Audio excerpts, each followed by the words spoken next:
ងហើយក៏បីមានចិត្តនឹងណ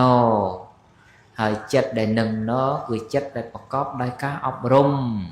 ហើយដើម្បីអប់រំចិត្តបានត្រូវមានសមាធិជាគ្រឿងតម្កល់ព្រោះសមាធិជាគ្រឿងដែលតម្កល់ចិត្តឲ្យល្អឲ្យមាំទាំនៅក្នុង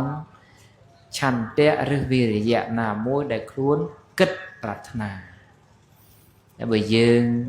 ចង់ធ្វើចិត្តរបស់យើងឲ្យមាំទាំតែយើងក៏បីមានការអប់រំចិត្តនឹងរឿយហើយចិត្តដែលអប់រំបានតតែចិត្តឆ្លងកាត់នៅសមាធិជាគ្រឿងអប់រំចិត្តញ៉ាំងនោះឲ្យ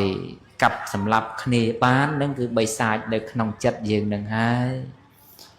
យរាល់ថ្ងៃមនុស្សពោលស្ដីទៅក៏ខ្លះទៅមានការអប់រំទៅក៏ដូចជាពោលស្ដីខ្វះការអប់រំអ្នកខ្លះមិនមានការអប់រំក៏រឹងរឹតដែរពោលស្ដីទៅជាហិង្សាតកោសបោះបោកទៅទៀតដល់អញ្ចឹងទៅវាទៅជាទម្លាប់និយាយល្អដាក់គ្នាលែងបាននោះយើងសពថ្ងៃស្មើចេះតែឃើញទៅពង